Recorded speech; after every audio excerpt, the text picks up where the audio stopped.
ومن يضلل فلا هادي له ونشهد أن لا إله إلا الله وحده لا شريك له جی اس کی آواز تھوڑی تیز کر دیں، بہت سلو ہے.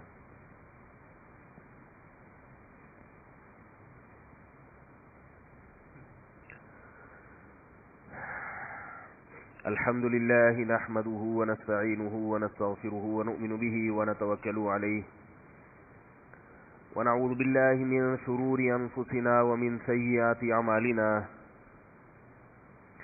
من يهده الله فلا مضل له ومن يضلل فلا هادي له ونشهد أن لا إله إلا الله وحده لا شريك له ونشهد أن سيدنا وحبيبنا وشفيعنا وسندنا محمدا عبده ورسوله صلى الله تعالى عليه وعلى آله وأصحابه وبارك وسلم تسليما كثيرا.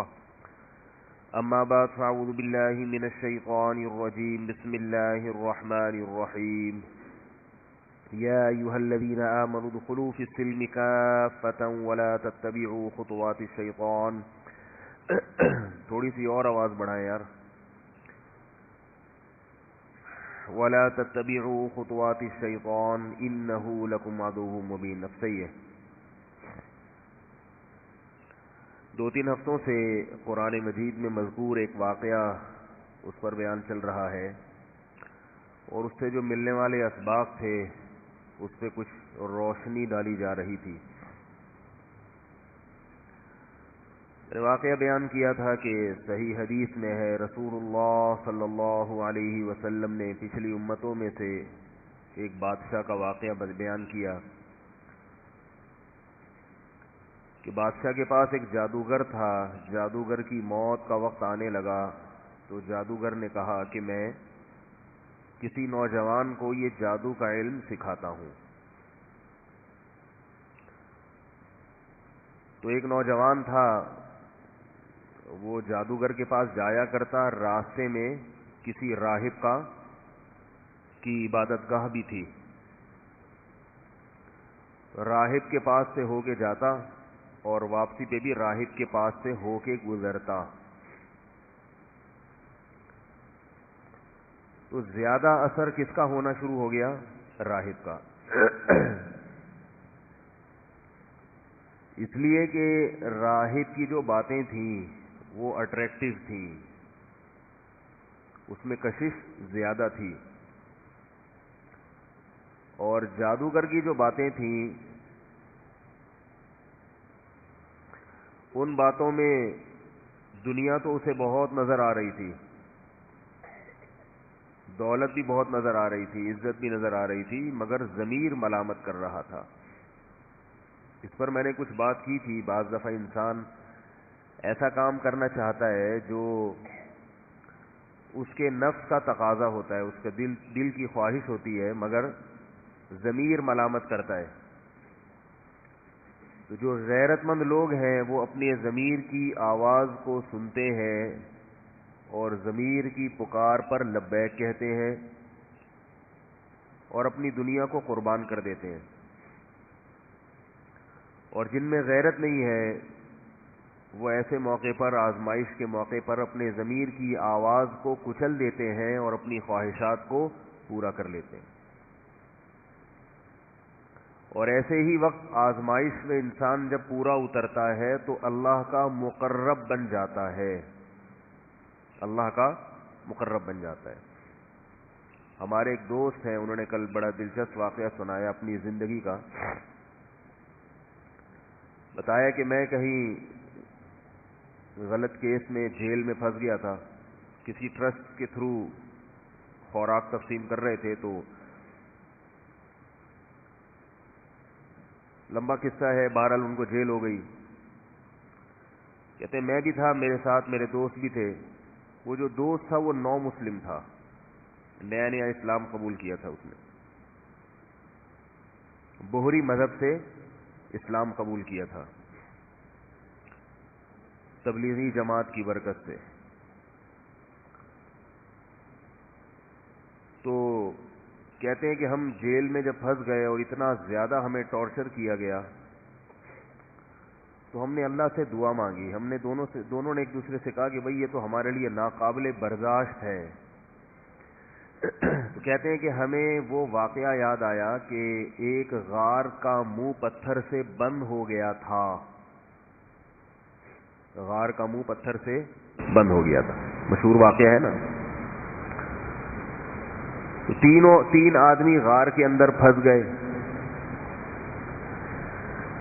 جب تینوں غار کے اندر پھنس گئے, نہ ہوا کا راستہ نہ روشنی کا راستہ, موت یقینی ہے کیونکہ آواز بھی باہر نہیں جائے گی ان کی. جب چیخیں گے پکاریں گے تو کون سنے گا بیابان میں, اور ویسے بھی جب غار کے منہ پر کوئی پتھر بڑا گر جائے تو آواز کہاں سے باہر جائے گی. تو اب ان تینوں کو اپنی موت یقینی نظر آنے لگی, اور موت بھی ایسی کہ بھوکے پیاسے تڑپ تڑپ کے مر جانا, آسان موت نہیں ہے. نبی صلی اللہ علیہ وسلم نے ارشاد فرمایا کہ ان تینوں نے پھر اللہ سے دعا مانگی. تینوں نے کہا کہ بھائی ہم نے زندگی میں کوئی ایسا عمل کیا ہو جو صرف اللہ کی خاطر ہو, اور وہ بڑا عمل ہو, تو اللہ کے سامنے وہ عمل رکھ کر اللہ کو اس عمل کا واسطہ دے کے دعا مانگتے ہیں. بعض دفعہ ہم کوئی نیکی کرتے ہیں جو ہمیں خود احساس ہوتا ہے کہ یہ اللہ نے ہم سے بہت اچھا کام کروا لیا, اور بعض دفعہ نہیں بھی کرتے. تو تینوں نے دعا مانگی. پہلے نے ہاتھ اٹھا کے دعا مانگی کہ اے اللہ,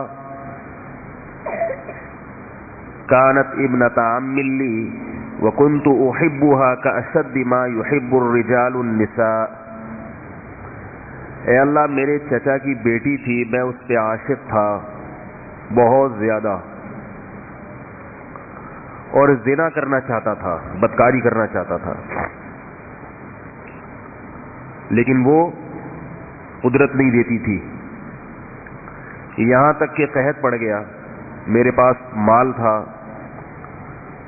تو وہ قحط سے متاثر ہو کر, بھوک اور پیاس سے متاثر ہو کر میرے پاس کچھ راشن لینے کے لیے آئی. میں نے اس سے کہا کہ میں اس شرط پر تمہاری اس حاجت کو پورا کروں گا کہ تم میری خواہش کو پورا کرو. مجبور تھی, بھوکی مر جاتی, اور اس پر ایک شیطان سوار تھا. مجبور ہو گئی وہ, یہاں تک کہ یہ شخص کہتا ہے دعا کے لیے ہاتھ اٹھائیں اور اللہ سے مانگ رہا ہے. اللہ سے جو ہے نا مانگنا سیکھنا چاہیے انسان. یہاں تک کہ جب مکمل قدرت ہو گئی زنا کرنے کی, کوئی رکاوٹ نہیں ہے, کوئی دیکھنے والا نہیں ہے, اور ہے بھی معشوقہ اپنی محبوبہ, تو اس لڑکی نے صرف ایک بات کہی, اتق اللہ ولا تفض الخاتم الا بحقہ, کہ اللہ سے ڈر, میں تو مجبور ہوں, بھوکی مر جاؤں گی, تو مجبور نہیں ہے. اس کا تجھے قیامت کے دن اللہ کے سامنے حساب دینا ہے. آج جو زنا کرنے والا ہے وہ مزے کو تو دیتا ہے, وہ یہ بھول جاتا ہے کہ اس کا مجھے حساب دینا ہے. اگر اللہ نے زانی سے حساب نہ لینا ہوتا تو پھر لوگ زنا سے بچ کے نکاح کیوں کرتے میرے بھائی؟ ٹینشن میں کیوں ڈالتے اپنے آپ کو؟ جو نکاح کر رہے ہیں وہ بیوقوف ہیں. جو زنا کرنے والا ہے وہ شادی کرنے والے کو پرلے درجے کا احمق اور بیوقوف سمجھتا ہے. اور عجیب بات یہ ہے کہ آج کل نکاح کرنے والے کو زنا کرنے والا بھی بیوقوف سمجھ رہا ہے, زنا نہ کرنے والا بھی بیوقوف سمجھ رہا ہے. اچھا کام ہے نا. باپ بھی اس کو بیوقوف سمجھ رہا ہے اپنے بیٹے کو, ماں بھی اپنے بیٹے کو بیوقوف سمجھ رہی ہے. الفلاحیہ مسجد کے امام صاحب ہیں, اکیلے دنیا میں شاید رہ گئے ہیں جو کہہ رہے ہیں اچھا کام ہے, اور بھی ہیں کچھ لوگ, ورنہ نکاح کرنے والے کو سب کیا کہتے ہیں؟ پرلے درجے کا بیوقوف کے خامخواہ کی ذمہ داریاں اپنے سر لے رہا ہے. مگر اللہ اس کے رسول کیا کہتے ہیں؟ عبادت کر رہا ہے. بیٹا کہے نا ابا سے میں نے نکاح کرنا, ابا کہتے گھر سے نکلو, کہتے ہیں نا ابا نکل جائے یہاں سے. اللہ کیا کہتے ہیں؟ مسجد میں جا کے کرو. نکاح کرنا کہاں سنت ہے؟ بولتے ہی نہیں ہے یار. اللہ نے کیا کہا؟ میرے گھر سے مت نکلو, شادی ہال میں نہ کراؤ, کہاں کرواؤ؟ مسجد میں. ابھی الحمدللہ مسجدوں میں نکاحوں کا رواج بڑھ گیا ہے. اللہ کہتے ہیں میرے گھر میں آ کے کرو. ابا نے گھر سے نکال دیا کوئی پرابلم نہیں, ماں نے نکال دیا کوئی پرابلم نہیں ہے, نکاح ہوگا مسجد میں ہوگا. نکاح کرو گے ابا کی طرف سے صلواتیں سننے کو ملیں گی, اماں کی طرف سے اپنے خرچے پہ اگر کر رہے ہو, یہ بتا دوں میں اپنی ذمہ داری, یہ بار بار ایسا نا ابا کے خرچے پہ, ابا نے پال گیا جوان کر دیا, بس ابا کی ذمہ داری پوری ہو گئی, اب جو ہوگا اپنے خرچے پہ ہوگا. اپنے خرچے پہ کر رہے ہو اور ابا نے صلواتیں سنانا شروع کر دی, جو کہ کریں گے ضرور, اماں نے شروع کر دی, بہنوں نے تانے کوسنے دینا شروع کر دیے. ابھی بہت ہنس رہا ہے یہ بچہ جو ہے نا, بہت ہنس رہا ہے, چھوٹا ہے نا. اگر یہ بالغ ہو چکا ہوتا تو یہ رو رہا ہوتا, کہتے میرے دل کی آواز. یہ بچہ بہت ہنس رہا ہے, کو پتہ ہی نہیں بیچارے کو. جب یہ بالغ ہوگا پھر یہ بیان سنے گا تو پھوٹ پھوٹ کے روئے گا, کہے گا کہ آپ کو کیسے پتہ چل گیا میرے دل میں کیا ہے. تو ابا بھی صلواتیں سناتے ہیں, اماں بھی صلواتیں سناتی ہیں, محلے والے بھی, معاشرے والے بھی. مگر اللہ کیا کہتے ہیں, جب نکاح ہوگا تو پہلے خطبہ ہوگا, خطبہ, اللہ کی حمد و ثنا ہوگی. صلواتوں کا بالکل اپوزٹ ہو گیا کہ نہیں ہو گیا؟ دعائیں ہوں گی, دعائیں, حدیثیں ہوں گی, قرآن کی آیات ہوں گی. نکاح سے پہلے خطبہ دیا جاتا ہے نا, کیا خیال ہے؟ اور نکاح پڑھواؤ گے کس سے؟ فقہاء لکھتے ہیں, اس پر علماء کا اتفاق ہے کہ قوم کا جو نیک آدمی ہو اس سے نکاح پڑھوانا چاہیے. تو وہ حقیقت میں ہو نہ ہو وہ تو اللہ ہی جانتا ہے, لیکن لوگ جس کو نیک سمجھتے ہوں, تو اللہ تعالیٰ اس میں حوصلہ افزائی کی جتنی بھی ان عناصر تھے نا, وہ سارے کے سارے اس میں اللہ تعالیٰ ڈال رہے ہیں. پھر آپ اگر نکاح کریں گے, خاندان ٹائم پہ اگر نکاح کریں گے, بڑھاپے میں کریں گے پھر لوگ خوش ہوتے ہیں. اگر آپ بڑھاپے میں نکاح کر لیا نا آپ نے, آپ ہو گئے 48 سال کے, 50 سال کے, تو پھر تو لوگ رشتہ تلاش کرتے ہیں, بھائی اب کرا دو یار. 15-20 سال کی بات کر رہا ہوں, جو جوانی کی عمر ہے, جس میں اصل حکم ہے شریعت کا کہ نکاح کرو. اس عمر میں اگر آپ کر رہے ہیں تو پھر یہ صلواتیں, تانے اور یہ الٹی سیدھی باتیں. تو اس میں اگر آپ کریں گے بھی تو آپ کوشش کریں گے سب کو پتہ نہ چلے, ورنہ معاشرہ ہمارے پیچھے پڑ جائے گا. اتنی کچی عمر میں, بچپن میں شادی کر دی اس کی, یہ کوئی عمر ہے؟ ایسی ایسی باتیں کریں گے. تو اللہ نے کیا کہا کہ جب نکاح کرو تو دھوم دھام سے ولیمہ کرو. دھوم دھام کا مطلب پبلک کو خوب اکٹھا کرو, اس لیے کہ صحیح کام ہو رہا ہے, غلط کام نہیں ہو رہا. ولیمہ کرو, کھانا کھلاؤ پبلک کو, ادھر ادھر چھپن چھپائی کھیلنے کی ضرورت نہیں ہے. لوگ کرتے ہیں نا تو بھاگ کے آتے ہیں ادھر, میرے کہنے کو مل جائے گا, کمرہ ومرہ مل جائے گا, بھاگا ہوا ہوں میں. اور یہ بھی فرمایا کہ مجمع میں کرو. مجمع میں غلط کام کیا جاتا ہے, غلط کام تو چھپ کے کیے جاتے ہیں نا. میں ابھی آ رہا ہوں اصل وہ موضوع پر, یہ میرا موضوع نہیں ہے, لیکن تھوڑا تھوڑا ہمیں اپنی بھی تو ایک خواہش ہے وہ پوری کرنے دینا.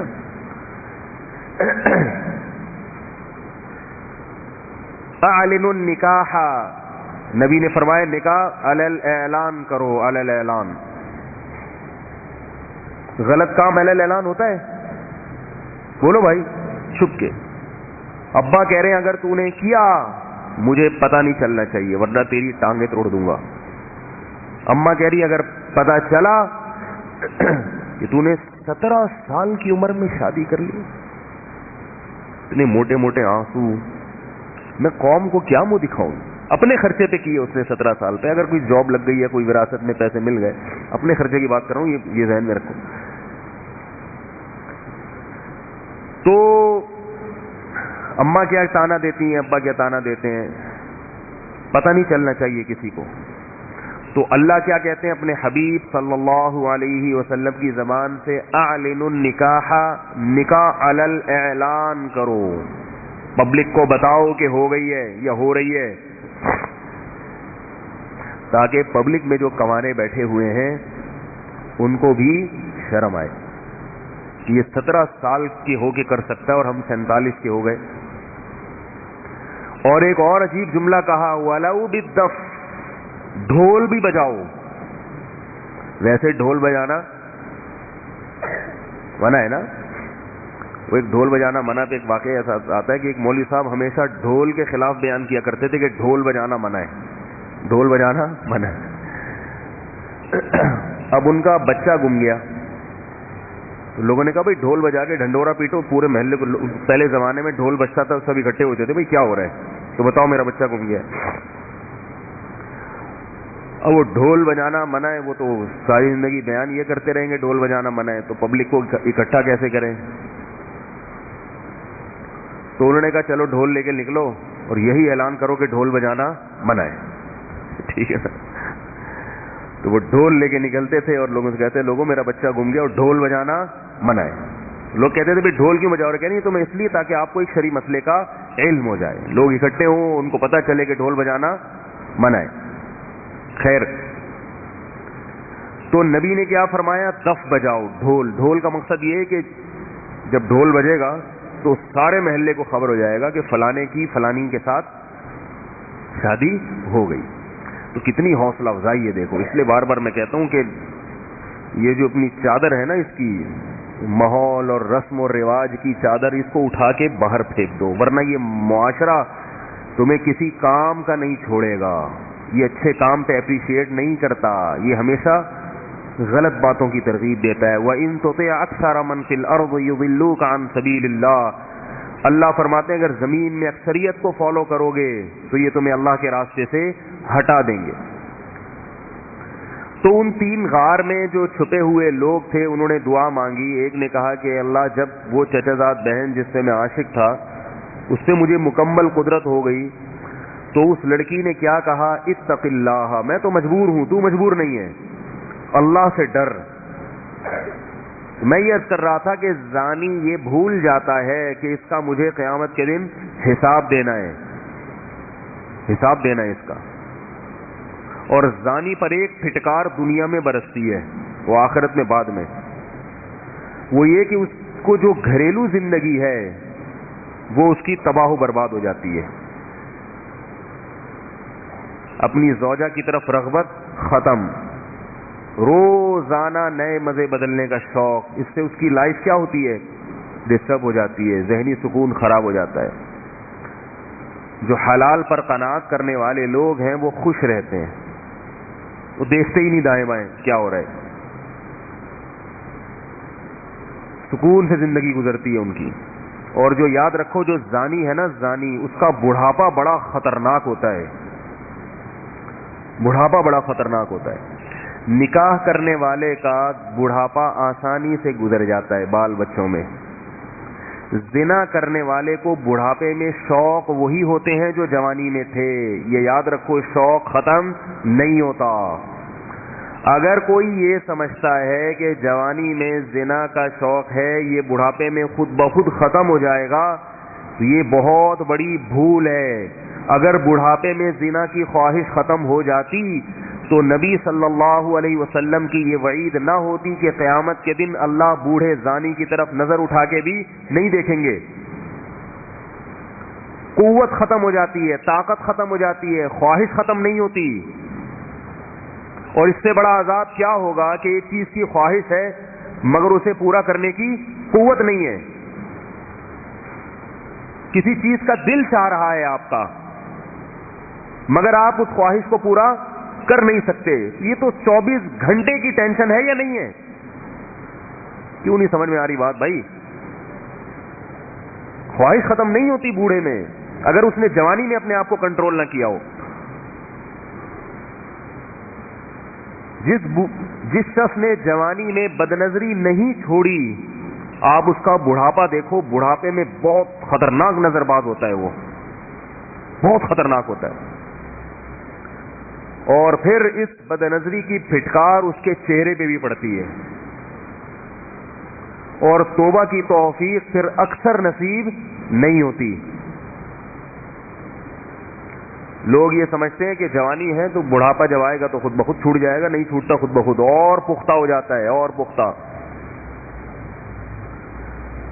اس لیے اس خوش فہمی میں ہرگز نہ رہیں بھائی. اگر اللہ نہ کرے کسی نے زنا کیا تو خوب گڑ گڑا کے اللہ کے سامنے توبہ کرے. وَلَا تَقْرَبُوا الزِّنَا إِنَّهُ كَانَ فَاحِشَةً وَسَاءَ سَبِيلًا. فرمایا زنا کے قریب بھی مت پھٹکو, قریب بھی مت جاؤ. کسی عورت کے ساتھ تنہائی اختیار کرنا اسلام میں حرام ہے, کسی عورت کے ساتھ. یہ نبی صلی اللہ علیہ وسلم کی شدید وعید ہے اس پر کہ کسی بھی جوان عورت کے ساتھ آپ تنہائی اختیار, جوان ہو یا عمر زیادہ ہو, تنہائی نہیں اختیار کر. یہاں بہت ہی کوئی بوڑھی ہے, نانی دادی بن گئی بالکل ہی 90-95 سال کی, ایک الگ بات. جوان عورت ہو, 50-55 سال کی عورت بھی جوان ہی ہوتی ہے. آپ اس کے ساتھ تنہائی اختیار, بولو نا بھائی, نہیں کر سکتے. لفٹ میں بعض دفعہ ایسے ہوتا ہے, کہیں بلڈنگ میں آپ جا رہے ہیں, کوئی خاتون چلی گئی لفٹ کے اندر, آپ باہر آ جائیں, آپ نہ جائیں, موقع تلاش کر رہے ہوتے ہیں. ہمارے یہاں ہوتا ہے لفٹوں میں خاتون جا رہی ہیں, بندہ بھی چلا گیا, کہتے ہیں نظر نیچی کر کے کھڑے ہوئے. تو بھائی یہ جب جائز ہی نہیں ہے آپ کا اس کے ساتھ تنہائی اختیار کرنا, تو آپ کو جب شریعت اجازت ہی نہیں دے رہی تو آپ کتنے اچھے ہیں برے ہیں, یہ بحث ہی جائز نہیں ہے. میں منع کرتا تھا بعض دفعہ, ہم وہاں حج پہ گئے تو وہ لفٹ میں بعض دفعہ ایسا, وہاں تو بہت ہوتا ہے ایسے, اکیلی خاتون جا رہی ہیں تو کوئی بندہ چڑھ گیا تو میں منع کرتا, بھائی نہیں, باہر میرے ساتھ چلے جانا. اس سے کہتا میرے ساتھ چلے جانا. نہیں بھائی ہم کوئی حج کرنے آئے ہیں, لڑکیوں کو دیکھنے تھوڑی آئے ہیں. مجھے پتا ہے بھائی آپ حج کرنے آئے ہیں, تو یہاں اگر اللہ رسول کی نہیں مانو گے تو پھر کہاں مانو گے؟ اللہ اس کے رسول نے یہ نہیں کہا کہ جو نیک لوگ ہیں وہ اکیلے سفر کر سکتے ہیں, عورت کے ساتھ سفر نہیں, یعنی تنہائی اختیار کر سکتے ہیں. جو برے لوگ ہیں ان کو اجازت نہیں ہے, نہ برے کو نہ نیک کو. تنہائی جائز نہیں ہے تنہائی. ہاں کسی خاتون سے بات کرنی ہو, کوئی دوسرا موجود ہو, اگر مجبوری ہو تو بے شک دوسری خاتون ہی ہو. تنہائی جو ہے تنہائی یہ بہت خطرناک چیز ہے. لوگ ان چیزوں میں ذرہ برابر احتیاط نہیں کرتے, بس براڈ مائنڈڈ بننے کی کوشش میں. یار آدمی, یار ہم لوگ اتنے نیچ سوچ کے نہیں, اتنے گھٹیا نہیں ہے جیسے مولویوں کی باتیں ہیں. تو گھٹیا پن تو یہ بھی ہے کہ اگر زنا کر لیا تو کیا ہو گیا, اس کو بھی اگر آپ نہ دیکھو تو بھی کلچر ہے, گورے تو کرتے ہیں نا, ان کو کہ کیا ہے زنا ہو گیا, گرل فرینڈ ہے تو کیا ہو گیا. ہم جا کے کہتے ہیں توبہ توبہ استغفر اللہ, کہتے ہیں یہ اس لیے تو ترقی نہیں کر رہے یہ لوگ. غیرت کو زندگی سے نکال دو تو پھر جو چاہے کرو. پھر نہ جمعے کا بیان سننے کی ضرورت, نہ اتوار کا, نہ کسی عالم کے پاس جانا, نہ کسی بزرگ کی بھی ضرورت نہیں ہے. اور اگر غیرت والی زندگی گزارنی ہے تو شریعت کے ان احکامات کو فالو کرنا پڑے گا. تنہائی عورت کے ساتھ جائز نہیں ہے. ہمارے ایک دوست سے یونیورسٹی میں بہت بڑے پروفیسر تھے, کیا ہیں الحمدللہ, تو یونیورسٹی کی جو لڑکیاں ہیں بعض دفعہ ان سے اپنے پرائیویٹ بلکہ پرسنل جو میٹر ہے نا اس پہ مشورے لیتی ہیں. اب وہ بعض چیزیں ایسی ہوتی ہیں کہ وہ تنہائی کے بغیر وہ بتا نہیں سکتی اپنی بات.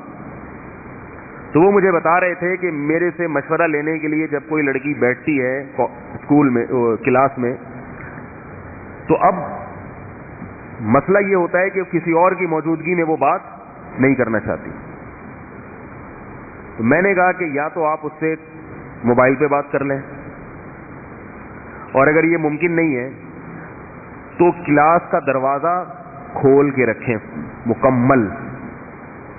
اس سے بھی تنہائی, یہ مجبوری کی بات ہے, مجبوری میں اس سے بھی تنہائی, بولو نا بھائی, ختم ہو جائے گی. دروازہ کھلا ہے تو پھر تم سب آ رہے ہیں جا رہے ہیں دیکھ رہے ہیں. لیکن وہ بتا رہے تھے کہ یونیورسٹیوں میں پروفیسر اس کی احتیاط نہیں کرتے. جو اسٹوڈنٹس ہیں اگر انہوں نے پوچھنا ہو پروفیسر صاحب سے کوئی بات کرنی ہے تو پروفیسر کہتے کنڈی لگاؤ, تالا لگاؤ, پرسنل میٹر ہے نا, آپ کا پرسنل معاملہ ہے, تو بہت تنہائی کے ساتھ, بہت احتیاط کے ساتھ کان میں آ کے بتاؤ میرے. حرام ہے, گناہ ہے, جواب دینا ہے اللہ کو قیامت کی. تنہائی میں اپنی بیگم کے ساتھ بیٹھا کرو بس, اور اگر نہیں ہے بیگم تو صبر کرو, اللہ سے دعا مانگو. جی ایک اور دے. تو میں اس لیے عرض کر رہا ہوں کہ یہ جو نکاح کرنے والے لوگ ہیں یہ بیوقوف نہیں ہیں. جو زنا کرنے والا ہے وہ پرلے درجے کا احمق ہے, کیونکہ اللہ نے قرآن مجید میں خام خواہ میں نہیں کہہ دیا کہ زانی کو 100 کوڑے مارا کرو. قرآن میں کہا نا اللہ نے, کنوارا مرد یا کنواری لڑکی اگر زنا کرے تو اللہ نے کیا کہا ہے, چوک پہ کھڑا کر کے 100 کوڑے مارو, چوک پہ کھڑا کر کے. وَلَا تَأْخُذْ بِهِمَا رَأْفَةٌ فِي دِينِ اللَّهِ, اور جب اس کے کوڑے لگ رہے ہوں یا کوڑے مارے جا رہے ہوں تو اس معاملے میں تمہارے دل میں نرمی نہیں پیدا ہونی چاہیے. ہائے ہوئے نہیں کرو, ہائے بیچارے کو زور سے لگ گئے, ہائے بیچارے کو یہ ہو گیا, ہائے یہ کیا ہو گیا, ہائے یہ کیا ہو گیا, ہائے توبہ کر لیتا, ہائے توبہ کا دروازہ تو کھلا ہوا تھا. اللہ کہتے ہیں گواہوں سے اگر ثابت ہو گیا تو توبہ کرے گا, میں قبول کر لوں گا. سزا دینے میں نرمی نہیں ہو, سزا پوری دو پھر ہائے ہوئے کرتے رہو بیٹھ, پھر اس کو آر دلانا جائز نہیں ہے, پھر اس کو تانے دینا جائز نہیں ہے. جب ایک دفعہ سزا مل گئی تو بس اب تانے نہیں دے سکتے. اور شادی شدہ مرد اگر زنا کرے, شادی شدہ کا تو سخت حکم ہے, اس کو جب حلال ہے تو حرام کی طرف کیوں جا رہا ہے وہ, تو پھر اس کی سزا کیا ہے بتائیے؟ رجم ہے, رجم. جاوید احمد غامدی صاحب نے بہت سارے شریعت کے احکامات کی دھجیاں اڑا دی ہیں جس پر پوری امت متفق تھی. وہ کہتے ہیں میں امت کو مانتا ہی نہیں, میں تو قرآن کو مانتا ہوں. آج بہت سے لوگ اس قسم کے دعوے کرتے ہیں. وہ لوگ کہتے ہیں کہ میں یہ نہیں دیکھتا کہ فلاں نے کیا کہا تو فلاں نے کیا کہا, میں یہ دیکھتا ہوں کہ قرآن نے کیا کہا. یہ بڑے خوشنما دعوے ہیں آج کل کے, جو بعض متجددین ہیں ان کے اس قسم کے بڑے خوشنما دعوے ہوتے ہیں کہ میں یہ نہیں دیکھتا ابو حنیفہ نے کیا کہا تو شافعی نے کیا کہا, میں دیکھتا ہوں قرآن کیا کہتا ہے اور حدیث کیا کہتی ہے. یعنی بزبان حال وہ یہ کہہ رہے ہوتے ہیں کہ ابو حنیفہ امام شافعی کو تو پتہ ہی نہیں تھا کہ قرآن کیا کہتا ہے حدیث کیا کہتی ہے, مجھے پتہ ہے کہ قرآن کیا کہتا ہے حدیث کی. اس کا یہی مطلب ہوا کہ نہیں ہوا؟ سمجھ میں نہیں آ رہی یار. جو یہ کہتے ہیں نا میں دیکھتا نہیں ہوں کہ فلاں کیا کہتا ہے تو فلاں کیا, مجتہدین جو بڑے بڑے امت کے محققین گزرے ہیں, اور چلو ایک سے غلطی ہوئی, دو سے غلطی ہوئی, سارے ہی غلط ہیں, سارے غلط ہیں. 15ویں صدی میں ایک آدمی وہ صحیح ہے. یہ میں عوام کو سمجھانے کے لیے کہہ رہا ہوں, ورنہ وہ جو دلائل دیتے ہیں وہ دلائل بھی غلط ہیں. ایک صاحب کا فون آیا کہ وہ جو دلائل دیتے ہیں اس کا جواب دے. میں نے کہا اس کا جواب تو ڈیٹیل میں ہے, اور یاد رکھو ہر دلیل سمجھنے کی ہر ایک میں صلاحیت نہیں ہوتی. دلیل سمجھنے کے لیے بھی کوئی پہلے آپ کے اندر وہ صلاحیت تو ہو. ایک ڈاکٹر سے آپ پوچھتے ہیں کہ یہ دوا گردے میں فائدہ کیوں پہنچائے گی, گردے کے درد میں, اب وہ آپ کو سمجھائے کہ ایکچولی اس میں یہ کیمیکل ہوتا ہے تو پھر وہ یوں کرتا ہے, تو پھر وہ یوں کرتا ہے, پھر وہ ایسے کرتا ہے, پھر ایک, تو آپ کی سمجھ میں آئے گا؟ مجھے پتہ نہیں کیا کہہ رہے یار. ایک صاحب کو میں نے بتایا کہ قیاس بھی ایک شرعی حجت ہے. ہر چیز کا قرآن و حدیث میں صراحتاً ہونا ضروری نہیں ہے. خود قرآن و حدیث نے قیاس کا حکم دیا. کہہ رہے قیاس کیا ہوتا ہے؟ میں نے کہا قیاس یہ ہوتا ہے کہ منصوص علیہ حکم کو منصوص کی طرف پھیرنا علت مشترکہ کی وجہ سے بنیاد. کہہ رہے یہ کیا ہوتا ہے؟ میں نے کہا منصوص علیہ دیکھو جیسے کوئی حدیث ہے صریح, وہ تو منصوص ہے, اور ایک غیر منصوص ہے کوئی ہے نہیں, تو ان دونوں میں جو چیز مشترک ہوگی اس کو علت کہا جاتا ہے. اس علت کی وجہ سے اس حکم کو یہاں لے آنا. کہہ رہے پتہ نہیں کس قسم کی باتیں کر رہے ہیں. تو بھائی جب نہیں آتا تو نکلو نا یہاں سے, نکلو بدلی گلی سے, یا مدرسے میں بیٹھ کے پورا پڑھ لو. نہیں پڑھتے تو جو پڑھا لکھا ہے اس کو فالو کر لو. دو ہی طبقے ہیں امت میں, جن کو آتا ہے اور جن کو نہیں آتا. جن کو آتا ہے وہ ڈائریکٹ قرآن و حدیث پہ چلیں, جن کو نہیں آتا تو ان کے پیچھے چلنے جن کو آتا ہے. بار بار ایک سوال میں اور ایک دلیل دہراتا ہوں. اکثر لوگ یہ کہتے ہیں کہ قرآن جو ہے نا, آج کل یہ نعرہ بہت لگی ہے, واقعہ رہ نہ جائے یہ غار والا. بہت لوگ یہ دعویٰ کرتے ہیں کہ قرآن اور حدیث کو ڈائریکٹ خود سمجھو, کسی سے پوچھنے کی ضرورت نہیں ہے. آج کل میرے فیس بک پہ نا مسائل جا رہے ہیں, میں جواب دیتا ہوں تو اس میں دلیل نہیں دیتا جواب کی. کسی نے پوچھا کہ مجھ سے سوال پوچھا تھا ٹیلی گرام پہ کہ اگر بیوی کو یاد طلاقن کہہ کے پکارا, طلاقن, تو کیا ہوگا؟ میں نے جواب لکھ دیا ایک طلاق ہو جائے گی. طلاقن کا مطلب طلاق والی. اب اس میں ظاہر ہے کچھ تفصیل بھی ہے اور دلائل بھی ہیں. تو اب اگر ہم ایک ایک مسئلے کے دلائل لکھ کے بیٹھنا شروع کر دیں تو ایک سال میں ایک ہی مسئلہ بیان ہوگا. ایک سال میں کتنے مسئلے بیان ہوں گے؟ ایک. تو جواب لکھتے ہیں بس، دلائل نہیں لکھتے. ڈاکٹر کے پاس اگر آپ چلے جاؤ نا اور اس سے بولو کہ جو نسخہ مجھے لکھ کے دیں گے آپ میری بیماری کا، تو اس کے دلائل اور کتاب کے حوالے بھی ہونے چاہیے. لوگ کہتے ہیں ڈاکٹر ذاکر نائک بھی تو حوالے دے دیتے ہیں. ڈاکٹر ذاکر نائک سے چند مخصوص قسم کے سوالات پوچھے جاتے ہیں. آپ ڈاکٹر ذاکر نائک سے ذرا یہ پوچھ کے دیکھیں کہ ابا کا انتقال 1980 میں ہوا تھا، وراثت چھوڑی تھی، اس پہ بڑے والے بیٹے نے ایک منزل اوپر بنائی، پھر منجلے بیٹے نے ایک اور اسٹوری بنا دی اوپر، اس میں ٹائلیں ہمارے بہنوں ہی نے لگائی ہیں کیونکہ وہ بہن کے ساتھ گھر داماد بنے ہوئے ادھر ہی رہا کرتے تھے. ٹائلیں اس نے لگا دی، پھر یہ کر دیا، پھر وہ کر دیا. سن 2000 میں والدہ کا بھی انتقال ہو گیا. پھر اب 2017 میں وراثت تقسیم کر رہے ہیں. مفتی صاحب اس کا جواب دیں. اب یہ ڈاکٹر ذاکر نائک سے آپ پوچھیں، پھر میں دیکھتا ہوں وہ کیسے کہتے ہیں چیپٹر نمبر 3 اور آیت نمبر فلاں. میں ڈاکٹر ذاکر نائک کے مخالف نہیں ہوں، ان کا بہت احترام کرتا ہوں، اللہ ان سے بہت کام لے رہا ہے. مطلب یہ کہ لوگ ہمیں یہ تانا دیتے ہیں کہ حوالہ کہاں ہے اس کا. ارے بھائی، تو ڈاکٹر ذاکر نائک اگر مفتی ہوتے پھر ان سے مسائل پوچھتے، پھر حوالے دیتے، اور اگر دیتے حوالہ تو ایک پروگرام میں ایک مسئلے کا جواب ہوتا، اور اس حوالے پر جو اعتراضات اٹھتے وہ تو چونکہ مجمع ایسا ہوتا ہے، کوئی حدیث جب وہ بتاتے ہیں تو اس مجمع میں اس طرح کے لوگ نہیں ہوتے جو اس حدیث پر اعتراض کریں. اس لیے خاموشی سے حساب کتاب امن اور شانتی کے ساتھ چل رہا ہے، اور اللہ کرے چلتا رہے. تو مفتی سے اگر آپ پوچھیں گے جو سارا دن بیٹھ کے لوگوں کو مسائل بتا رہے ہے، تو آپ ڈاکٹر کے پاس گئے، ڈاکٹر صاحب بخار بہت تیز ہو رہا ہے، علاج کیا ہے؟ ڈاکٹر نے کہا یہ والا انجیکشن. آپ نے کہا یہ والا انجیکشن میڈیکل کی کون سی کتاب میں لکھا ہوا ہے؟ ڈاکٹر صاحب حوالہ چاہیے. میں بغیر دلیل کے ٹیکے نہیں لگاتا. میں بغیر دلیل کے اپنے ٹیکے نہیں لگواتا، ورنہ آپ دائرہ اسلام سے خارج. مقلد نہیں ہوں، اندھا نہیں ہوں میں، اندھا جو ڈاکٹر جو اٹھا کے میرے کولوں میں گھسیڑ دے میں گھسوا لوں، ایسا تھوڑی ہوتا ہے. ٹیکا ہے، ٹیکا انجیکشن ہے، تحقیق.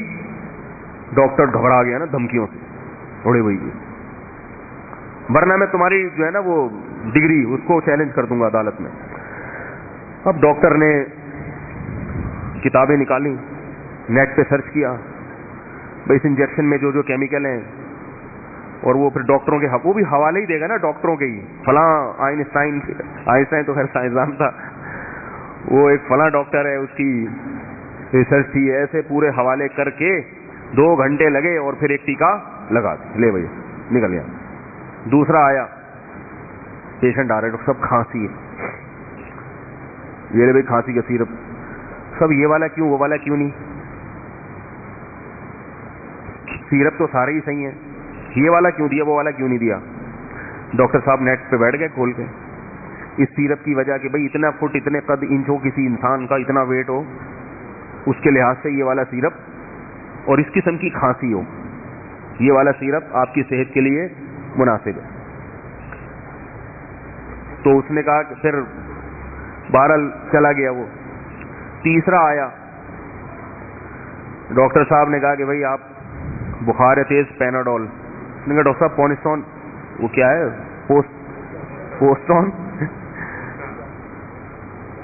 پونسٹان جو دوا آتی ہے اس کی بخار کی، پونسٹون کیوں نہیں لکھ کے دیا؟ پیراسیٹامول کیوں نہیں دیا آپ نے؟ پیناڈول کیوں دے رہے ہو؟ ڈاکٹر صاحب کہہ رہے ہیں بھائی پیناڈول میں پیراسیٹامول شامل ہے، کیا دلیل ہے اس کی؟ نظر تو نہیں آ رہی. حوالے. ڈاکٹر کہے گا میں کلینک بند کر کے جا رہا ہوں، سارا دن میں مکھیاں مارنے کے علاوہ کچھ بھی حاصل نہیں ہو رہا. لائن لگی ہوئی ہے پیشنٹس کی لائن لگی ہوئی ہے، اور 3 گھنٹے میں صرف 3 مریض دیکھ چکا ہوں، اور جو دماغ استعمال ہوا ہے حوالے تلاش کرنے میں وہ ایک ٹینشن الگ. اب آپ بھاگے وہاں سے، آپ پیشنٹ سے، آپ نے کہا یار تو دلیل نہیں دیتا، اب میں اپنا ایک میڈیکل کالج کھولوں گا جماعت المسلمین کے نام سے. یہی ہو رہا ہے، میں ایک نیا فرقہ بناؤں گا میڈیکل سائنس میں جو دلیل سے دوائیں دیا کرے گا. جو دوائیں کس سے دے گا؟ جب بھی دے گا تو دلیل سے دے گا، کیونکہ یہ سارے ڈاکٹر لوگوں کو اندھا مقلد بنا رہے ہیں. پھر وہ جماعت المسلمین کے نام سے ایک میڈیکل کالج کھولے گا، پھر اس کا پارٹ 1 بنے گا، پھر اس کا پارٹ 2 بنے گا، پھر وہ ٹکڑوں میں تبدیل ہوتے چلے جائیں گے. ڈرامے بازی کے علاوہ کچھ بھی نہیں ہے جو صدیوں سے.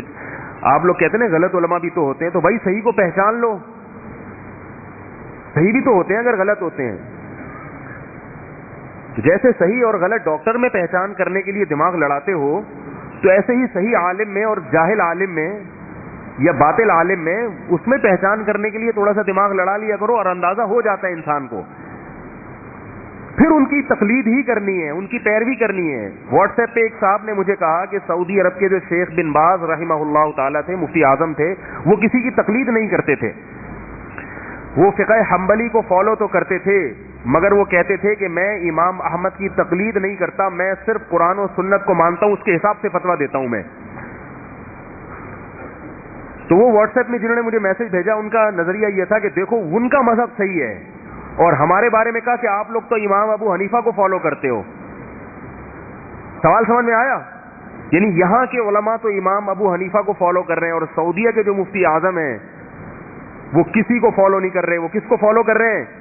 قرآن و سنت کو. وہ دلیل کو فالو کر کے فتویٰ دیتے ہیں. اب جواب سمجھو، سنو میرا، اللہ کرے جواب سمجھ میں آ جائے. جواب ہی سمجھ میں آیا تو قرآن و سنت کہاں سے سمجھ میں آئے گا آپ لوگوں کو؟ میں نے کہا کہ شیخ بن باز قابل احترام تھے ہمارے لیے، وہ تو قرآن و سنت کو فالو کر کے جب فتویٰ دیتے ہیں تو آپ اس فتوے کو فالو کرتے ہو کہ نہیں کرتے؟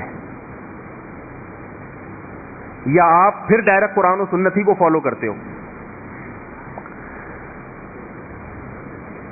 نہیں آ رہی بات. آپ تو ان کے فتوے ہی کو فالو کرو گے نا، اس اعتماد پر کہ انہوں نے دعویٰ کیا ہے کہ میں قرآن و سنت کو فالو کرتا ہوں. لہذا آپ ڈائریکٹ قرآن و سنت کو فالو کر رہے ہو یا ان کے فتوے کو فالو کر رہے ہو؟ اگر آپ ڈائریکٹ قرآن و سنت کو فالو کر رہے ہو تو شیخ بن باز کا درمیان میں واسطہ لانے کی پھر ضرورت کیا ہے؟ پھر ان کے حوالے دینے کی ضرورت کیا ہے؟ ان کے فتاویٰ کی کتابوں کو آگ لگا دو پھر. اور اگر آپ بن باز کو اس لیے فالو کر رہے ہو کہ ان کا یہ دعویٰ ہے کہ میں صرف قرآن و سنت کو فالو کرتا ہوں، تو خدا کی قسم یہ دعویٰ امام احمد ابن حنبل نے 1000 دفعہ کیا ہوگا کہ میں صرف قرآن و سنت کو فالو کرتا ہوں. تو پھر امام احمد ابن حنبل کے فتوے کو فالو کرنا یہ بن باز کے فتوے کو فالو کرنے سے زیادہ اہم ہے. کیوں؟ امام احمد ابن حنبل 4 اماموں میں سے ایک امام ہیں جن پر پوری امت مسلمہ نے اعتماد کیا ہے. شیخ بن باز یقیناً میرے لیے قابل احترام ہے، قابل اعتماد ہے، مگر پوری امت مسلمہ کے لیے قابل اعتماد نہیں ہے.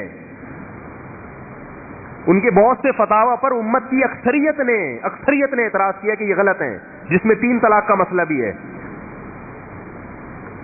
تو یہ عجیب بات ہے کہ بن باز کی تقلید کرو تو اس کو اتباع کا نام دے دو، امام احمد بن حنبل کی تقلید ہو تو اس کو جہالت کا نام دے دو اور شرک کا نام دے دو. کوئی گل تو نہیں نہ ہوئی پائیں؟ کوئی پنجابی بیٹھے ہوتے تو اس وقت کیا کہتے؟ کوئی گل تو نہیں نہ ہوئی. نہیں آ رہی، رہنے دیں ایسی، ٹھیک ہے، جیسے چل رہے ہیں نا ویسے چلتے رہیں.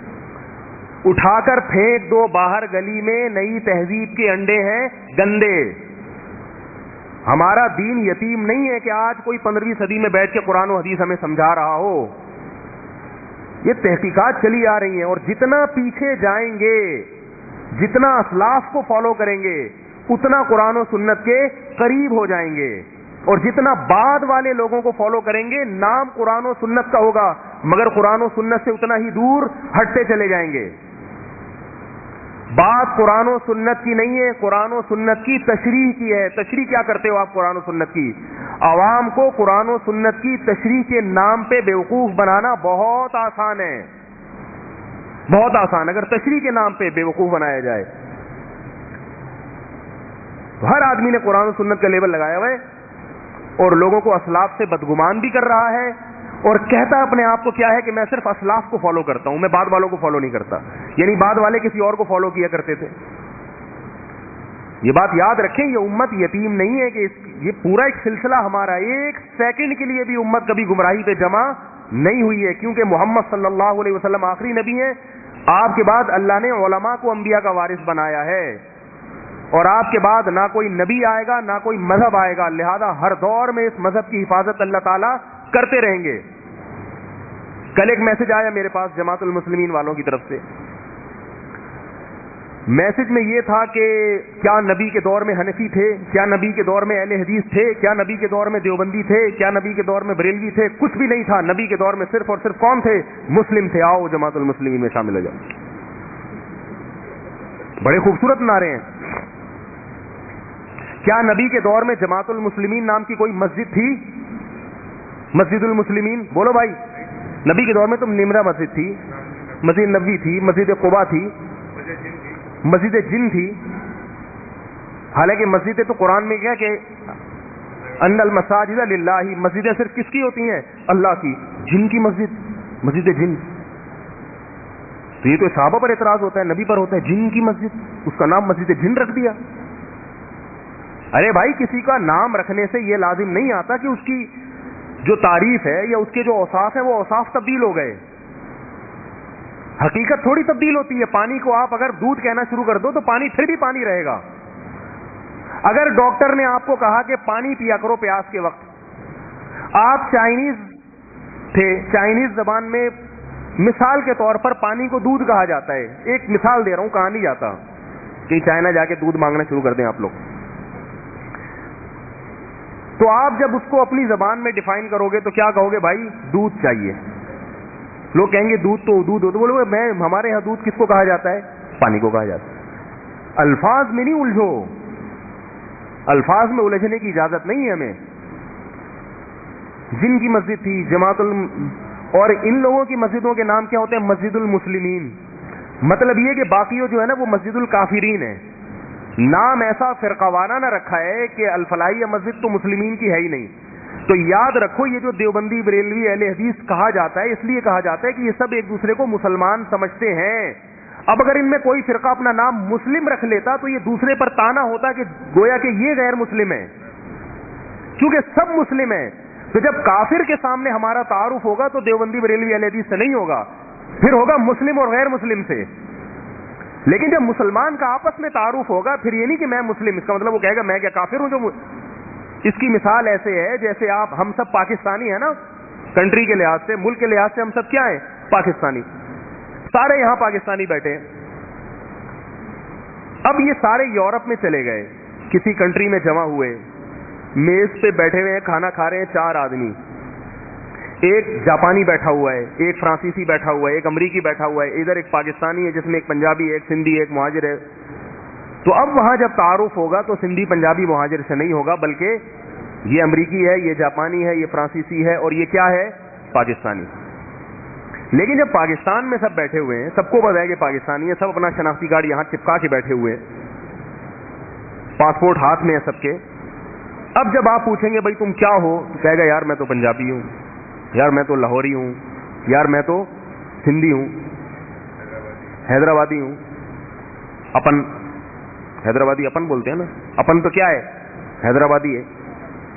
ہم حیدرآبادی ہیں, یہی بولے گا نا, اپن حیدرآبادی ہیں. تو ہم جواب بولیں گے کہ آپ حیدرآبادی ہیں, آپ کے بولنے سے ہمیں پتہ چل گیا ہے. ٹھیک ہے, آپ کو بتانے کی ضرورت نہیں ہے, یہی بولیں گے نا ہم. آپ کو بتانے کی ضرورت نہیں ہے, اپن کو پتہ چل گیا ہے. مجھے نہیں پتا, میں نے سنا ہے حیدرآبادی اس طرح بولتے ہیں, ہوتے بہت اچھے ہیں حیدرآبادی. یہ والا حیدرآباد نہیں, انڈیا کے حیدرآباد کی بات ہو رہی ہے. تو اب اگر آپ کسی پنجابی کے سامنے بیٹھے ہو, اپنا تعارف کروا رہے ہو کہ میں پاکستانی ہوں, تو غصہ آئے گا, بولا میں کیا جاپان سے آیا ہوں. تو جماعت المسلمین والے جب کسی اوریجنل مسلمان سے ملتے ہیں تو اس سے اپنا تعارف کیا کرواتے ہیں؟ میں کیا ہوں؟ مسلم. سامنے والے کا مذاق اڑانا ہو گیا. میں نہیں کہہ رہا کہ آپ اپنے آپ کو دیوبندی بریلوی حنفی شافی کچھ بھی نہ کہیں, عام مسلمان ہی ہیں ہم. لیکن ظاہر ہے مسلمانوں میں جب فرقے بنے ہیں, اور وہ فرقے ایسے نہیں بنے کہ وہ بالکل اسلام کی حدود سے باہر نکل جاتے, اسکول آف تھاٹ میں اختلاف ہو گیا, تو پھر شریعت ہمیں کہتی ہے کہ کسی کو کافر بنانا آسان کام نہیں ہے. اسکول آف تھاٹ میں فرق کی وجہ سے پھر یہ نام دیا جانا مجبوری ہے کہ بھئی آپ ہیں کیا, آپ کہیں رشتہ لینے کے لیے, مجبوری کہاں ہوتی ہے؟ جہاں رشتہ لینے کے لیے گئے آپ, یا مسجد میں امام رکھوانا ہے آپ نے, اب امام جب آپ نے رکھوانا ہے تو آپ چاہتے ہیں نا کہ بھائی مسجد کمیٹی بیٹھی ہے، بھائی امام کا عقیدہ تو پتہ چلے کیا ہے. تو وہ کیا میں سمپل مسلمان ہوں. بھائی سمپل مسلمان تو ہیں، لیکن آپ لاؤڈ اسپیکر پہ فجر سے پہلے صلاۃ والسلام، ظہر سے پہلے صلاۃ والسلام پڑھیں گے کہ نہیں پڑھیں گے؟ کہے گا ہاں پڑھوں گا. تو اس کا مطلب آپ بریلوی ہیں؟ نہیں میں بریلوی نہیں ہوں. میں کیا ہوں؟ میں سمپل مسلمان. اچھا پھر آپ بتائیں کہ جب دعا ہوگی، دعا کے بعد پھر ان اللہ وملائکتہ یصلون علی النبی، حق نبی یا ایھا الذین آمنوا صلوا صلی اللہ وسلم، یہ سب چلے گا کہ نہیں چلے گا؟ ہاں چلے گا. اس کا مطلب آپ بریلوی نہیں. بھائی میں کسی کو نہیں مانتا. اچھا بتائیں جب کہیں ہمارے محلے میں کسی کا انتقال ہو جائے گا تو 40 دن تک کل شریف اور مختلف قسم کے شریف چلیں گے کہ نہیں چلیں گے؟ ہاں چلیں گے. اس کا مطلب ہے یار کوالٹیز تو ساری وہی والی ہیں. تو بول کیوں نہیں دیتے یار ایک دفعہ میں بریلوی ہوں، تاکہ ہمیں ایک ایک سوال پوچھنے کی ضرورت نہ پڑے. بول دو بھائی، تاکہ ہمیں پتہ چل جائے کہ بھائی صلاۃ والسلام بھی ہوگا، 40واں بھی ہوگا، 11ویں شریف بھی ہوگی، 12ویں بھی ہوگی، سب کچھ ہوگا، اور ربیع الاول کو بڑے دھوم دھام سے منایا جائے گا. تو یہ اس کے لیے شارٹ فارم کیا ہے؟ بھائی بریلوی ہوں. تو ہمیں پتہ چل جائے گا، ایک ایک سوال پوچھنا نہیں پڑے گا آپ سے. اس لیے لوگوں نے اپنی آسانی کے لیے یہ نام کوئی باقاعدہ گورنمنٹ سے شروع میں رجسٹرڈ نہیں ہوئے کہ لوگوں نے ایک پینل بیٹھا ہو، تو ایک خود بخود ایک نام پڑ گیا، اور بلا ضرورت اس کا استعمال غلط ہے. اس سے فرقواریت پھیلتی ہے. جہاں ضرورت ہو ہم کہتے ہیں وہاں اس حد تک استعمال کیا جائے. مثال کے طور پر کوئی اہل حدیث ہے، اب آپ اس سے پوچھ رہے ہیں بھائی نماز، یہاں انتظامیہ سارے فقہ حنفی کو فالو کرتے ہیں. اب کوئی امام آیا تو آپ دیکھنا چاہ رہے ہیں بھائی یہ ہمارے مسلک کے ہیں یا نہیں ہے. ٹھیک ہے اہل حدیث بھی مسلمان ہوتے ہیں، لیکن آپ کو یہ ڈر ہے کہ کہیں ایسا نہ ہو کہ عوام بدک جائے یا عوام کو اعتراض ہو. تو امام تو وہ ہونا چاہیے نا جو عوام جس کو دل و جان سے قبول کر لے. تو اگر اہل حدیث علاقے میں زیادہ ہیں تو وہ اس کو زیادہ آسانی سے قبول کر لیتے ہیں. کرنا دونوں کو ایک دوسرے کے اماموں کو قبول کر لینا چاہیے آسانی کے ساتھ. لیکن اگر عوام کے جذبات کا یا ان کی وہ کچھ سیاستاً کچھ چیزیں کرنی پڑتی ہیں تو پھر پوچھ لینا پڑتا ہے. اب وہ بتا نہیں رہا منہ سے کہ میں اہل حدیث ہوں، میں وہ مانتا ہی نہیں کسی کو. تو بھائی ٹانگیں چوڑی کرو گے پتلی کرو گے، زور سے آمین کہو گے آہستہ آمین کہو گے. اس طرح ایک فرقہ نکلا ہوا ہے توحیدی، وہ کہتے ہیں میں فرقے کو نہیں مانتے، لیکن لوگوں نے ان کو توحیدی کا نام دے دیا ہے کیونکہ لوگوں کے پاس اتنا ٹائم نہیں ہے. وہ یہ کہتے ہیں ہمارا کوئی فرقہ نہیں ہے، ہم تو بس توحید کی تعلیم دے رہے ہیں، اور وہ قبر کے عذاب کے منکر ہیں، اور امام احمد بن حنبل کو معاذ اللہ کافر قرار دیتے ہیں، اور بڑے بڑے ائمہ پر انہوں نے طعن و تشنیع کی، اور کہتے ہیں ہم نہ جماعت المسلمین ہیں، ہم نہ اہل حدیث ہیں، ہم سمپل مسلمان ہیں. لیکن ایک نئی چیز ابھر کے آئی تھی تو پبلک نے اپنی آسانی کے لیے اس کو نام کیا دے دیا؟ توحیدی فرقہ. یعنی ہر وقت توحید پہ بولتا ہے وہ، جو کہ غلط بولتا ہے. یہ توحید پہ ہر وقت بولنا تو صحیح ہے، مگر ان کی توحید الگ اسٹائل والی ہے. وہ توحید نہیں ہے جو اللہ اس کے رسول لے کر آئے تھے. ان کی توحید کا مطلب ہے کہ ہمارے سوا باقی سارے مشرک ہیں، یہ مطلب ہے. تو اب لوگوں نے تو ان کا نام رکھ دیا نا توحیدی. تو جب رکھ دیا تو بن گیا نا. تو ہمارا نام کون سا؟ ہم نے خود دیوبندی رکھا ہے، وہ تو لوگوں نے رکھ دیا. تو بریلوی بھی لوگ رکھتے ہیں آسانی کے لیے، کوئی گرین چینل، وائٹ چینل. پھر میں نے اپنی طرف سے اس میں اور آسانی رکھ دی، بھائی یہ دیوبندی بریلوی کیا، وائٹ چینل بولو، گرین چینل بولو. کیا خیال ہے؟ کلر دیکھ کے لوگو ہونا چاہیے جسے پتہ چل جائے. تو ناموں میں نہیں کچھ رکھا. نبی نے فرمایا جنتی فرقہ وہ ہوگا ما انا علیہ و اصحابی، جو میرے اور صحابہ کے طریقے پر ہوگا.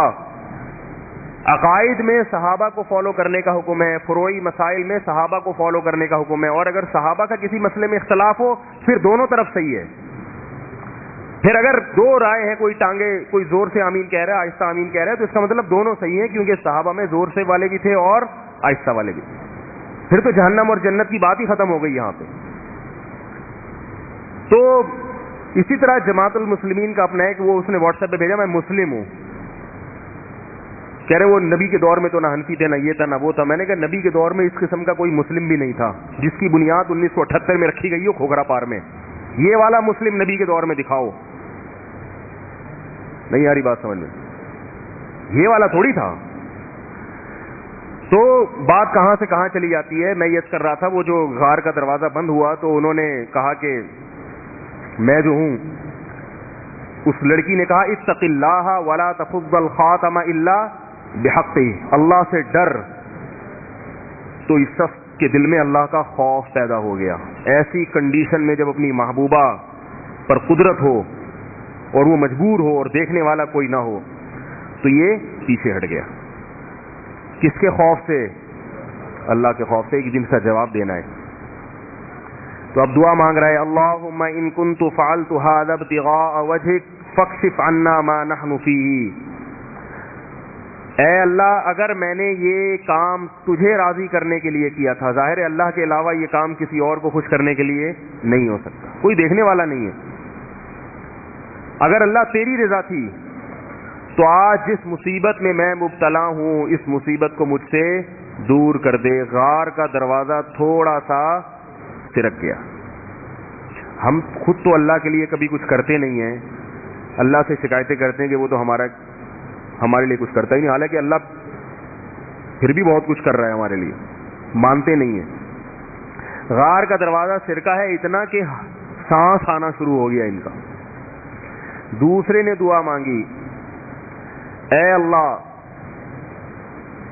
میرے پاس ایک شخص آیا، مزدور تھا، دہاڑی بنتی تھی، شام کو جب دہاڑی دینے کا وقت آیا میرا اس سے جھگڑا ہو گیا، وہ دہاڑی لیے بغیر واپس چلا گیا. تو وہ جو اس کی اجرت تھی وہ میں نے الگ کر کے کاروبار میں لگا دی، گائے بھینسیں بکریاں خرید لی. وہ ہوتے ہوتے ایک دو گائے سے پورا ریوڑ تیار ہو گیا. وہ کئی سال کے بعد آیا اور اس نے کہا میری اجرت دو. میں نے کہا یہ پورا ریوڑ تمہارے پیسوں سے، یہ تمہاری اجرت ہے. آج ہے کسی میں اتنا ظرف؟ 60 لاکھ روپے لے کے ہڑپ کر کے لوگ بیٹھے ہوئے ہیں اور ان کے پیسوں سے بزنس کر رہے ہیں. اور جب جاؤ لینے کے لیے کہہ رہے پیسے ہی نہیں ہیں، پیسے ہی نہیں ہیں. کل کسی خاتون کا فون آیا کہ ایک صاحب کہہ رہے ہیں کہ مجھے زکوٰۃ چاہیے، میرے بچوں کی فیسیں نہیں جا رہی اور میرے بچوں کی فیسیں ادا نہیں ہو رہی اور گھر میں راشن کا مسئلہ. میں نے کہا ان کی تنخواہ کتنی ہے؟ صرف 50,000 روپے ان کی تنخواہ. میں نے کہا دوبارہ یہ آئے نا تو مجھے بتانا. ہمارے پارک میں 2-3 بڑے بڑے کتے ہیں، یہ چھوڑ دو ان کے پیچھے. شرم نہیں آتی بھیک مانگتے ہوئے؟ شرم نہیں آتی؟ جس کے پاس 2 وقت کھانے کو روٹی ہے اس کے لیے کسی کے سامنے ہاتھ پھیلانا حرام ہے.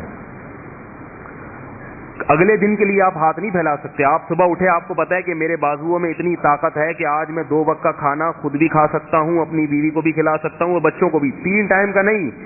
ناشتے کے پیسے اگر نہیں ہیں تو بھیک نہیں مانگ سکتے آپ. یاد رکھو مسئلہ. 2 ٹائم کے کھانے کے اگر پیسے ابھی نہیں ہیں لیکن آپ کو پتا ہے دہاڑی لگے گی اور 2 ٹائم کا کھانا خود بھی کھا سکتا ہوں، اپنی بیوی کو بھی کھلا سکتا ہوں، اپنے بچوں کو بھی، تو اگلے دن کے لیے پیسے مانگنا حرام ہے. نہیں آ رہی سمجھ میں؟ کیونکہ جب آج کے لیے ہے تو آج تو ہو جائے گا، جب کل آئے گی پھر کل دیکھنا. کل اگر نہیں ہے کھانے کو پھر آپ بھیک مانگ سکتے ہیں، لیکن عزت دار لوگ پھر بھی نہیں مانگتے. لیکن بہرحال شریعت نے اجازت دی ایسے موقع. ہر آدمی زکوٰۃ کے لیے کشکول لے کے کھڑا ہوا ہے، زکوٰۃ دے دو، زکوٰۃ دے دو، زکوٰۃ دے دو. ہاں زکوٰۃ دینے کے حکام الگ ہیں. بغیر مانگے دے سکتے ہیں آپ، اگر وہ نصاب کا مالک نہیں ہے، 52.5 تولہ چاندی سے کم ہے، مانگتا بھی نہیں ہے تو پھر دے سکتے ہیں آپ اگر غریب ہے. لیکن اس کے لیے مانگنے کی اجازت نہیں ہے. مانگنے کے حکام الگ ہیں، اس کے لیے قوانین سخت ہیں. بغیر مانگے کسی کو دے دینا اس میں شریعت نے آسانی رکھی ہے. تو دوسرے نے کہا کہ اللہ یہ سارا ریوڑ، یہ سارا مال کس کا ہے؟ حالانکہ شرعی طور پر وہ مال اس کا نہیں تھا. آپ کے پاس اگر پیسے آپ بزنس کرتے ہو تو اس کا یہ مطلب نہیں کہ سارا بزنس. اس کے شرعی حکم کیا ہے وہ ایک الگ مسئلہ ہے، وہ میں بیان کر رہا. لیکن اس نے کہا کہ اس کے ضمیر نے ملامت کی کہ یہ سارا پیسہ اس کا تھا، اس کے پیسوں سے میں نے بزنس، تو سارا بزنس اس کو دے دیا جائے. تو وہ بھی ایسا نیمبو نچوڑ نکلا، ساری بھیڑ بکریاں لے گیا. ایک دفعہ بھی نہیں کہا کہ نہیں یار یہ ایسے نہ سنی، چلو تھوڑے سے ڈبل کر کے دے دو، 3 گنا دے دو. یہ کیا کہ سارا ہی بزنس دے دیا یار، آدھا تو رکھ لو. بعض ایسے نیمبو نچوڑ ہوتے ہیں معاشرے میں، نمازی بھی ہوتے ہیں، پرہیزگار بھی ہوتے ہیں، پیسوں کے معاملے میں لچڑ ہوتے ہیں. لچڑ سمجھتے ہیں؟ 1 نمبر کے لچڑ. دل نہیں ہے، دل پیسہ بہت ہے، دل نہیں ہے، پورا مال لے گیا اٹھا کے. شرم نہیں آئی. تو یہ کہنے لگا اللہ اگر میں نے یہ سب تجھے خوش کرنے کے لیے کیا تھا، فاکشف عنا ما نحن فیہ، ان کنت فعلت ذلک ابتغاء وجہک. تو کیا ہوا ہے کہ غار کا دروازہ تھوڑا سا اور ہل گیا, روشنی بھی آنا شروع ہو گئی, ہوا بھی آنا, لیکن اتنا نہیں کہ ابھی دونوں نکل سکے. تیسرے نے دعا مانگی, وقت میں جلدی میں نمٹاؤں, کہ اے اللہ میرے والدین تھے, بچے تھے جو کسی زمانے میں ہوا کرتے تھے, بچے بھی ہوتے تھے, والدین بھی ہوتے تھے, اب بھی ہوتے ہیں الحمدللہ. تو میں بکریاں چرانے جایا کرتا تھا, تو شام کو جب گھر آتا تو بکریوں کا دودھ نکال کے اپنے والدین کو پہلے پلاتا اور اس کے بعد بچوں کو پلاتا. پہلے ابا, پھر اماں, اور اس کے بعد بچے. اس دن میں لیٹ ہو گیا, آیا تو دیکھا والدین سو چکے ہیں, بچے جاگ رہے ہیں. مجھے اس بات سے شرم آئی کہ میں اپنے بچوں کو اپنے والدین پر ترجیح دوں. آج میں نے دیکھا ہے ابا کھانس رہا ہے, اس کی دوا کا کوئی خیال نہیں ہے, بچے کو ترجیح دی جاتی ہے. بچوں کا بڑا خیال ہے. ایک صاحب مجھے کہنے لگے, میں گھر, وہ بوڑھے تھے, سگریٹ بھی پیتے تھے, کہ میں سگریٹ پیتا ہوں تو میرا بیٹا مجھے کہتا ہے کہ ابا آپ کمرے سے باہر سڑک پہ جا کے پیا کرو, اس سے میرے بچے ڈسٹرب ہوتے ہیں, بیماریاں لگتی ہیں. میں نے کہا اس کو بولو کہ جب سگریٹ پیا کروں میں تو اپنے بچوں کو بولو گے جب دادا سگریٹ پی رہے ہیں تو بیٹا آپ کمرے سے باہر نکل جاؤ. کتنی بے شرمی کی بات ہے, باپ کو کمرے سے باہر نکال رہے ہیں, بچوں کو باہر نکالو بھائی, دادا ابھی سگریٹ پی رہے ہیں. یہ تمیز ہے, تمیز, یہ ضروری ہے. بچوں کو باہر نکال دو, بیٹا دادا ٹھیک ہے سگریٹ پینا غلط ہے لیکن اب پی رہے ہیں, اب دادا ہیں, وہ دنیا چھوڑنے کے موڈ میں ہیں کہ میں چھوڑ دوں, میں مرا کیوں نہیں میں ابھی تک, اس عمر میں سگریٹ پی رہے ہیں. تو وہ کہہ رہے ہیں یار سب دیکھ چلے گا, میں کیوں نہیں گیا ابھی تک, اس لیے وہ پی رہے ہیں, اب ان کو تو نہیں روک سکتے نا آپ. تو اب وہ سگریٹ پی رہے ہیں, عادت ہے ان کی, اور آپ ان کی عادت نہیں چھڑوا سکتے, تو آپ اپنے بچوں کو ان کا تابع بنائیں, دادا کو اپنے بچوں کا تابع مت بنائیں. کیونکہ کل آپ بھی سگریٹ پیئیں گے تو آپ کے بچے کیا بولیں گے, ابا پتلی گلی سے نکلو. وہ یہ نہیں دیکھیں گے کہ ہمارے باپ نے بچپن میں ہمارا اتنا خیال کیا کہ ہماری خاطر اپنے باپ کو کمرے سے باہر نکال دیا کرتے تھے, وہ یہ نہیں دیکھیں گے. آپ اگر اپنی اولاد کو اپنے والدین پر ترجیح دو گے تو بچے آپ کے بڑھاپے میں یہ اس کو پازیٹیو نہیں لے کے جائیں گے کہ ہمارے ابا اتنے اچھے تھے کہ ہمارا اتنا خیال کیا. وہ کہیں گے جب ہمارے باپ نے اپنے باپ کا خیال نہیں کیا ہم اپنے باپ کا خیال کیوں کریں. اور یہ بھی پتا چلتا ہے کہ شادی جلدی کر لیا کرو تاکہ بچے دادا کو دیکھ لیں. جب آپ, حقیقت بتا رہا ہوں, پہلے لوگ اپنے باپ کی خدمت کرتے تھے اپنے بچوں کی موجودگی میں, جس سے بچے باپ کی خدمت کرنا سیکھتے تھے. باپ جب اپنے باپ کا احترام کرے گا بچوں کے سامنے, اور بچوں کو یہ 10-15 سال تک یہ پروسیس دیکھنے کا موقع ملے گا, تو بچوں کے لاشعور میں یہ بات بیٹھ جائے گی کہ ہمارے خاندان کی یہ پرمپرا ہے کہ ہمارے ہاں بڑوں کی ایسی خدمت ہوتی ہے. جیسے میرے ابا نے 20 سال دادا کی خدمت کی فالج میں, تو ہمیں بھی اپنے ابا کی خدمت کرنی پڑے گی. شادی اتنی دیر سے ہوتی ہے کہ دادا بننے سے پہلے فوت ہو جاتے ہیں. یہ سب کلچر ہمارا یہودیوں سے آیا ہے, جس نے تمہیں الو بنایا ہوا ہے, اور تم اسی پہ چل رہے ہو. تمہارا سارا سسٹم خراب ہو رہا ہے. جلدی جلدی دادے بن جاؤ, جلدی جلدی. کتنا اچھا لگے گا آپ بولو گے میں دادا ہوں, 35 سال میں آپ بولو گے کہ میں کیا ہوں, دادا ہوں. آپ کہو گے کہ آپ کیوں نہیں ہیں ابھی تک اتنی باتیں کر رہے ہیں. مجھے یہ باتیں خود دیر سے سمجھ میں آئی ہیں. میں تو خود مولوی بنا ہوں, تو پھر میں تو 26 سال میں تو میں مولانا بنا ہوں. میں دیر سے مدرسے میں داخل ہوا, اگر میں جلدی داخل ہو جاتا تو آج میں دادا ہوتا. اور پھر کوئی مجھ سے منہ اٹھا کے بات کرتا تو میں اپنے بچوں اور پوتوں کی فوج لا کے کھڑا کر دیتا. بولا ان سے بات کرو, ان سے پہلے یہ پرمیشن دیں گے پھر مجھ سے بات کرنا. دادا تو دادا ہوتا ہے بھائی, یہ تو آج کل مشہور ہے نا, دادا ہے کیا تو محلے کا, کہتے ہیں نا لوگ.